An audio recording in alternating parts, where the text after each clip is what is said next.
जिस तरीके से पुराने मामलात, आज़ान, मदारिस और उलमाए किराम की बात को लेकर जनाब वज़ीर दाखिला मोहम्मद महमूद अली साहब ने बहुत अच्छे अंदाज में वाज़ेह कर दिया है कि हर तरीके से तमाम मुसलमान और दीगर मज़ाहब के अफराद के साथ केसीआर साहब अपना नज़रिया एक ही रखते हैं। चलिए, एक आपकी अपनी ज़िंदगी से जुड़ा हुआ एक अहम सवाल जो हमारे नाज़रीन के लिए भी है और कुछ लोग आपको चाहने वाले भी हैं, तो उनके ज़बानों पर कुछ अल्फाज आपको लेकर होते हैं कि अक्सर इमाम ज़ामिन आप केसीआर साहब के हाथ पर बांधते हैं और हाथ भी उनको चूमते हैं। तो क्या ये मामले में इमाम ज़ामिन का बांधना, ये क्या रसूमात से आप अदा करते हैं या फिर उन्हें खुश करने के लिए करते हैं? देखिए, इमाम ज़ामिन जो है हिफाजत के लिए बना जाता है जी। और केसीआर साहब ने कई तकारीर में कहा उन्हें एतकाद है। देखिए, उसमें कोई कुछ लिखा नहीं रहता। इमाम ज़ामिन जो होता है ना, मैं भी आपको मंगा के बता दूंगा मेरी गाड़ी में से, उसमें कुछ नहीं लिखा रहता। गाड़ी में हमेशा रहता है, बिल्कुल रहता है, क्योंकि उनको भी एतकाद है। एक बार जो है जी, हमारे पंजाब के चीफ मिनिस्टर और दिल्ली के चीफ मिनिस्टर जी, सीएम साहब के घर पे थे, तीनों मिलके जा रहे थे। जी। मैंने इमाम ज़ामिन बना तो दिल्ली के चीफ मिनिस्टर केजरीवाल ने सीएम साहब से पूछा क्या है जी, तो सीएम साहब ने कहा मैं तफसील से आपको प्लेन में बताऊंगा, मगर वापसी की जमानत है। क्या बोले? वापसी की जमानत है।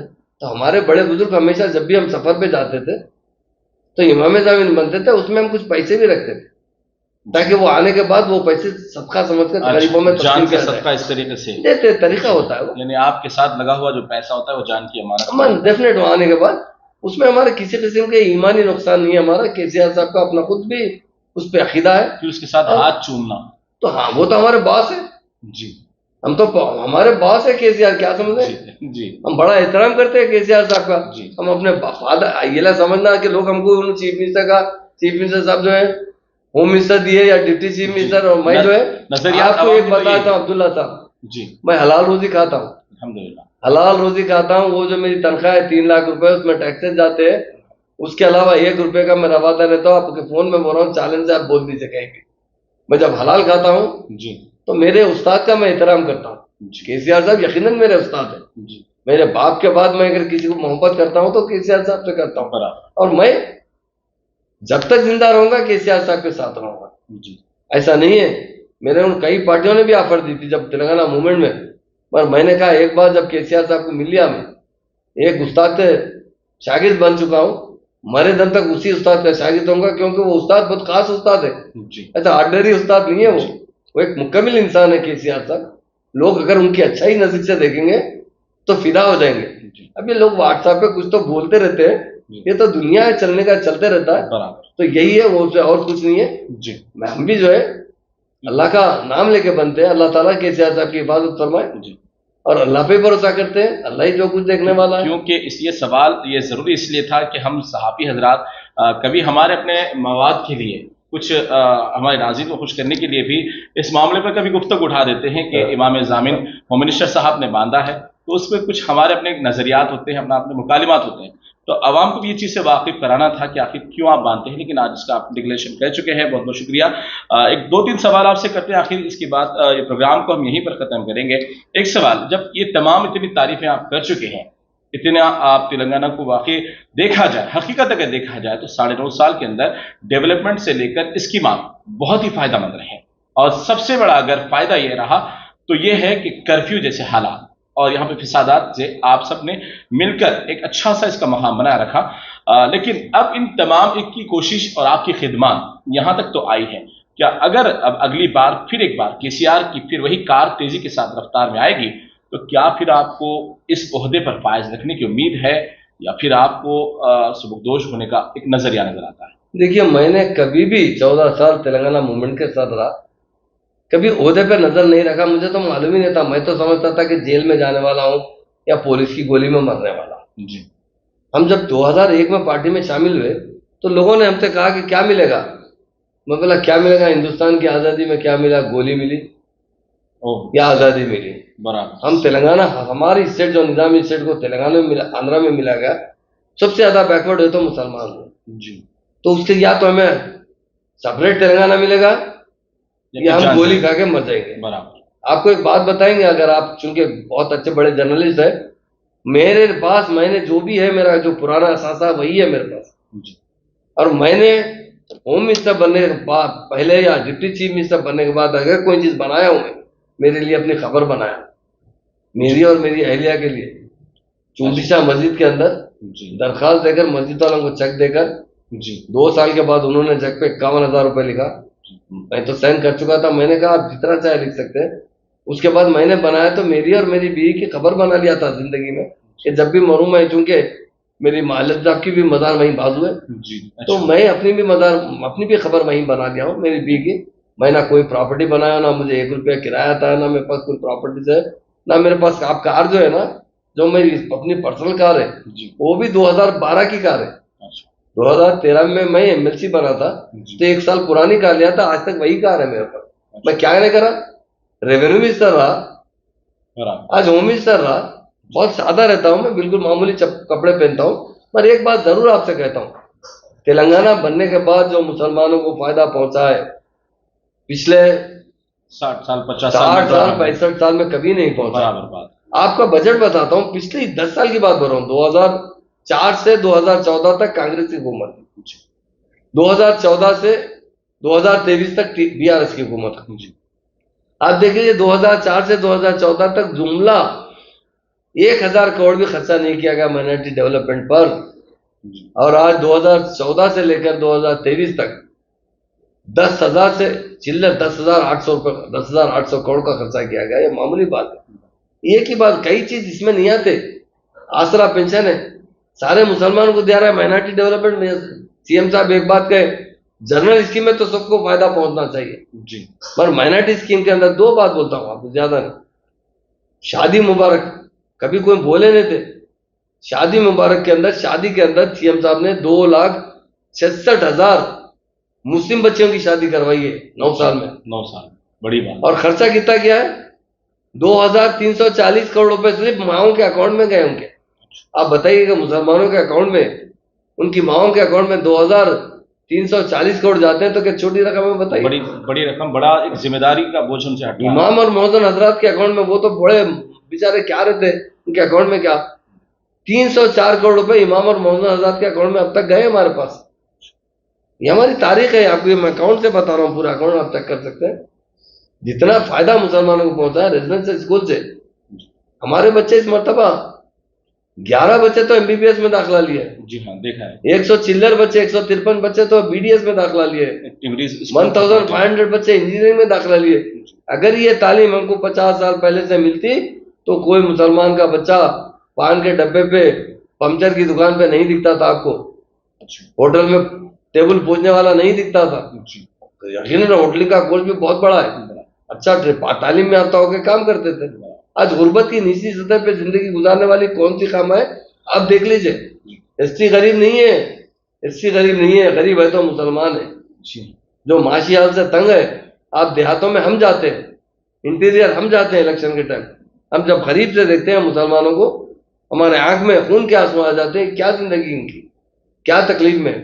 अगर पहले से मौका मिलता होता काम करने का तो बहुत कुछ काम किए होते थे। हमें तो सिर्फ 9 साल का, 9.5 साल का मौका मिला है, हमें आगे 40 आगे और बहुत मौका मिलेगा।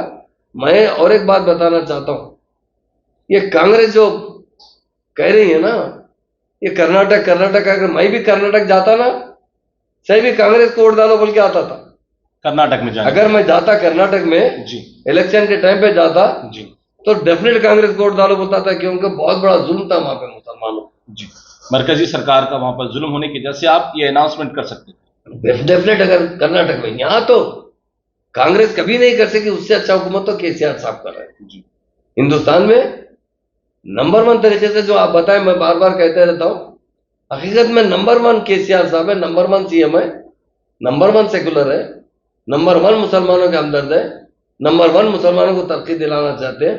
ये रेजिडेंशियल स्कूल खोलना मामूली बात है, बताइए। उसे अपग्रेड किया गया इंटरमीडिएट, और उसके बाद अब डिग्री कॉलेज, इंजीनियरिंग कॉलेज आ रहे हैं। सीएम साहब के पास परसों की बात है, एक बात बताता हूँ। एक मेरे पास एक बच्चा, महबूब नगर से एक बच्चा आया था, वो बच्चा आके बोला कि मैं बहुत गरीब हूँ साहब। तो बताइए कहाँ पढ़ते थे आप? तो टेम्बरिज में पढ़ा। क्या चाहिए आप? तो बोले नहीं, मुझे पायलट का दाखिला मिला है, पायलट बनने के लिए कॉलेज के अंदर जो बेगमपेट में कॉलेज है। तो क्या परेशानी है? तो बोले फीस 35 लाख है। हमारे बाप तो मजदूरी का काम करते हैं, मुझे शौक है पायलट बनने का। मैंने कहा ठहरिए, हमारे सीएम साहब आदिम ताई है, एक बार जाके उनसे जिक्र करेंगे। मैं जब जाके सीएम साहब से जिक्र करा तो बोले महमूद भाई एक बच्चा भरे आप, 1000 बच्चों की फीस मैं भरूंगा। क्या बात। जितने टेमरिज में बच्चे पढ़े हैं वो जितनी आला तालीम हासिल करेंगे वो पूरे का पूरा खर्चा हुकूमत बर्दाश्त करेगी, मैं बर्दाश्त। रियासत का नाम रोशन होगा। ये गरीब बच्चे हैं, गरीब बच्चे इनके बच्चे किसके है? वो पंचर बनाने वालों के बच्चे पढ़े, रक्षा चलाने वालों के बच्चे पढ़े, ऑटो चलाने वाले के बच्चे पढ़े, जो लोग छोटा मोटा मजदूरी का काम करते हैं उनके बच्चे पढ़े। उनको आगे बढ़ाने के लिए सीएम साहब का जो जहन है। और एक छोटी बात बताता हूँ आपको, ओवरसीज स्कॉलरशिप। जी हाँ, ये भी बड़ा आप बताइए, हमारी स्टेट के अंदर 3300 बच्चे अमेरिका ऑस्ट्रेलिया में पढ़े तेलंगाना बनने के बाद। इतनी अच्छी स्कीम है जिसमें एक बच्चे को 20 लाख रुपए दिए जाते हैं, वो नॉन रिफंडेबल है। सीएम साहब से मैं बैठा था, हमारे ऑफिसरों ने कहा साहब ये बहुत बड़ी रकम है, इंस्टॉलमेंट में वापस लेंगे तो बेहतर होगा। सीएम साहब ने क्या कहा, मेरे बेटे केटी रामाराव को मैं अमेरिका पढ़ाया, मेरी बेटी कविता को मैं अमेरिका पढ़ा, मैंने कभी एक पैसे की उम्मीद नहीं की। ये गरीब बच्चों से, उनके माँ बाप गरीब है, मैं किस तरह वापस ले सकता हूँ? ये ग्रांट है, हमें कोई वापस लेने की जरूरत नहीं। हम ये गुजारिश करेंगे और जब बच्चे बड़े हो जाएंगे, काबिल बन जाएंगे, तो अपने खानदान की किफालत कर लिया तो बेहतर। बहुत अच्छी बात। ये सीएम साहब की सोच है। लेकिन एक दो सवाल यहाँ पर कर लेते हैं। जैसा कि रियासत के अंदर अब आपका गठबंधन मजलिस इत्तेहाद मुस्लिमीन के साथ बना हुआ है, तब देखा गया है तो एक दूसरे की पार्टी सबकत हासिल करने के लिए भरपूर कोशिश करेगी, लेकिन इस बार मामू भांजे की सियासत पर बात चल रही है, तो क्या इस बारे में कहेंगे आप? सर देखिए, मजलिस से हमारा कोई अलायंस नहीं है जी। आपको कौन बता दिया मजलिस से अलायंस? हमारे दोस्त है जी। हम भी लड़े, चांदनार से हम भी लड़े, चांदनार से अकबर साहब भी लड़े, हम भी लड़े जी। कैसा दोस्ती है बताइए? हम बिगड़ा थोड़े ही दिए। तेलंगाना मूवमेंट में वो हमारे साथ नहीं थे 14 साल। तेलंगाना बनने के बाद असद साहब ने कहा कि हम 63 सीट जीते थे, कोई भी 2-4 एमएलए खरीदे तो हमारी हुकूमत को खतरा हो सकता था। बराबर उन्होंने साथ देने का पेशकश किया, सीएम साहब ने उसे कबूल किया और उसके बाद हमारे साथ चल रहे हैं। और बहुत से चीजों में हमारे साथ जब जब कोई मसाइल पैदा होते हैं वो मदद भी करते हैं। और हम भी उनके एरिया में, आप देखिए ओल्ड सिटी कैसी हो सकी, गोल्ड सिटी की तरह बन रही है जी। मूसी बन जाने दीजिए, उसके बाद ओल्ड सिटी की खतर बदलेगी। ओल्ड सिटी की आवाम तो कुछ नाराज नजर आती है, क्योंकि जो डेवलपमेंट आपके न्यू सिटी के इलाकों में हुआ, जैसे हाईटेक सिटी गच्चीबौली इधर साइड जो हुआ, पुराने शहर के कई इलाके अभी भी ऐसे ही मुतासिर हैं। डेफिनेट आगे हम अभी प्लान करेंगे, क्योंकि पुराने शहर में थिक पॉपुलेशन जी। अगर मास्टर प्लान लाया जाएगा बहुत से लोगों को मुश्किल हो जाएगी। हम चाहते हैं कि पुराने शहर में भी हाई राइज बिल्डिंग बनेंगे। आप मूसी के लिए सीएम साहब का प्लान कितना है मानो जी? 75,000 करोड़ से 1 लाख करोड़ का प्लान है उनका जी। अगर एक बार मूसी बन जाएगी ना, मूसी की साइड से जो कॉम्प्लेक्सेस बनेंगे और मुसलमान उसमें शिफ्ट होने लगेंगे और ओल्ड सिटी को डेवलप किया जाएगा, मास्टर प्लान लाया जाएगा ताकि मुस्लिम भाई को तकलीफ ना हो, क्योंकि मुसलमान बहुत गरीब है, इसलिए उतना ज्यादा वहां पर उन्होंने कोई चीज के लिए डरते हैं कि मेरा मकान टूट गया तो बनने में कितने बरस लग जाएंगे, कहाँ से किराया दूंगा। हम डेफिनेट ओल्ड सिटी को भी, आपसे वादा कर रहा हूं मैं, गोल्ड सिटी बनाने का हमारा प्लान है।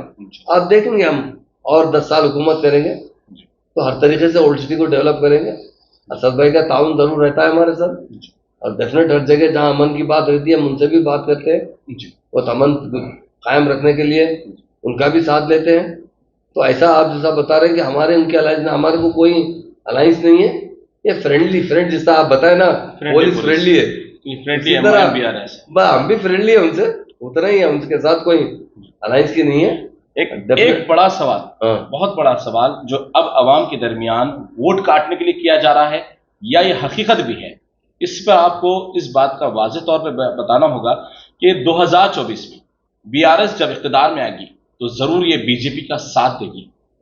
ये इस बात की अफवाहें हैं या ये हकीकत है? अब्दुल्ला साहब एक बात पूछना चाहता हूँ जी। 2014 में बीआरएस पार्टी थी, बाद में 2018 के बाद बीआरएस पार्टी बनी, एक बार भी हम उनका साथ दिए नहीं दिए। हमारा सेंट्रल स्टेट का ताल्लुकात ऐसा होता है, कुछ तो कुछ मेंटेन करते हैं, मगर कभी कोई बिल के बारे में जो बराबर नॉर्मल बिल रहता है उसमें जरा सपोर्ट करें। मगर हम आपको जिस तरह कहे ना, हमारी गर्दन कटेगी तो अज़ा नहीं रुकेगी, आपसे वायदा करते हैं आपके सामने हमारी पार्टी की तरफ से हम मरने पर भी कभी बीजेपी पार्टी से या कोई फिरका परस्त पार्टी से अलाइज करें। तो बहरकैफ इस तरीके से आज वज़ीर दाखिला जनाब मोहम्मद महमूद अली साहब से जो भी हमने सवाल किया वो बड़ी आसानी के साथ और मोहब्बत के साथ उसका बहुत ही पुरअसर अंदाज में जवाब दिया। मैं आज की खास मुलाकात प्रोग्राम में मैं जिस तरीके से भी इतना जो वक्त दिया गया बहुत उनका शुक्रिया अदा करूंगा और उम्मीद करता हूं कि जिस तरीके से मुसलमानों की एक सोच है, मुसलमानों का एक जो भरोसा है, बीआरएस आने के बाद फिर वही अमन और शांति यहाँ पर बरकरार रहेगी और मुसलमानों को और हिंदुओं को एक ही नज़र से लेकर चला जाएगा और इस तरीके से आने वाले वक्त में मुसलमानों को नज़रअंदाज नहीं किया जाएगा और भी दीगर स्कीमात है उस पर अमल पैराई होगी। और दो जो सवाल रहेंगे हमारे आने वाले वक्त में एक और आला लीडर से यानी KTR साहब से या KCR साहब से ज़रूर हासिल करेंगे, वो है 12% तहफ़्फ़ुज़ात और मसाजिद की शहादत पर। वो बड़ा मसला है क्योंकि हमारे अपने कमेंट्स में जो भी हमसे सवाल करते हैं तो ये दो मुद्दों पर सवाल करते हैं। इसका भी हम डिक्लेरेशन जरूर BRS के तमाम आला जिम्मेदारों से लेंगे। लेकिन आज की खास मुलाकात बड़ी कामयाब रही वज़ीर दाखिला के साथ और वज़ीर दाखिला यही कोशिश करेंगे कि आने वाले वक्त में चाहे वो ओहदे पर रहें या ना रहें लेकिन हमेशा वो BRS सरकार का साथ देते आए हैं और साथ देते रहेंगे। आखिर में आप आवाम से क्या गुजारिश करेंगे? आवाम से तो यही गुजारिश करूंगा क्योंकि मैं भी एक मुसलमान हूँ, मुस्लिम भाइयों से कहना चाहता हूँ आप जो भी वोट का इस्तेमाल सोच समझ के कीजिए जी। आपके पास पिछली हुकूमतों का भी रिकॉर्ड है और प्रेजेंट हुकूमत का भी आपके पास रिकॉर्ड है, डेवलपमेंट के बारे में, अमन के बारे में। BRS पार्टी जो पार्टी है ये सिर्फ तेलंगाना के लिए बनी तो पार्टी और तेलंगाना आवाम के लिए तो बनी तो पार्टी। आप कर्नाटक, महाराष्ट्र, जिधर अदर स्टेट से इसका एग्जाम्पल मत लीजिए। तेलंगाना का हर मुसलमान का फर्ज है, मैं तमाम उलमाओं से भी गुजारिश करता हूं, दीन अगर कहीं आगे बढ़ेगी फैलेगा तो वो तेलंगाना स्टेट में फैलेगा। तेलंगाना स्टेट मरकज बनेगा, सारे आज भी है, कल भी मरकज बनेगा, सारी दुनिया में यहां से क़यादत होगी। अभी देखिए 1 महीने के बाद यहाँ बहुत बड़ा इज्तिमा भी है जिसमें करोड़ों लोग आ रहे हैं। हुकूमत हमेशा यही चाहती है कि मुसलमानों को मुकम्मल तरीके से आज़ादी मिले, मुकम्मल तरीके से वो बाइज्जत तरीके से स्टेट में जिए और हमेशा अमन और सुकून से जिए और तरक्की की तरफ जाए। मुझे अल्लाह से उम्मीद है, हमारे उलमाओं की दुआ है हमारे साथ, डेफिनेट हमारी स्टेट अगर सारे हिंदुस्तान के अदर स्टेट से आप कंपेयर करेंगे सबसे बेस्ट स्टेट है, सबसे अच्छी स्टेट है, सबसे पुरअमन स्टेट है, सबसे डेवलपमेंट में आगे बढ़ने वाली स्टेट है। आवाम को एक साथ एक नजरिए से देखने वाला कोई लीडर है वो KCR साहब है और KTR साहब है।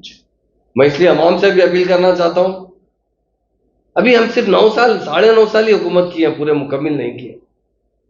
इतनी तरक्की लाए, इतनी तरक्की लाए, हर शोबे हयात में कोई ऐसी बात नहीं। आज पावर सरप्लस है, ड्रिंकिंग वाटर घर घर पीने का पानी मिल रहा है, लैंड ऑर्डर नंबर 1 है, फार्मर्स का प्रोटेक्शन नंबर 1 है। हर शोबे हयात में जहां पूरे बैकवर्ड थे 2014 से पहले, हर शोबे हयात में बैकवर्ड थे, हर शोबे हयात में हम फॉरवर्ड हो चुके हैं। तो मैं तमाम से मेरी अपील है कि इनकी उनके बातों में मत आइए। ये लोग बोलते कुछ है करते कुछ नहीं, आप ऑलरेडी देख चुके हैं। हमारे बड़ों ने हमें हमेशा नसीहत करते थे, कभी एक बार किसी से आप धोखा खा जाते तो बार बार धोखा खाने की जरूरत नहीं है, नादान आदमी धोखा खाता है। हमने 1-2 ने 50 साल मौका दिया है कांग्रेस को हुकूमत करने का। आज हमारे CM साहब को आप 9.5 साल दिए, अगर 50 साल देते होंगे तो इंशाल्लाह किधर से किधर हो जाएगा।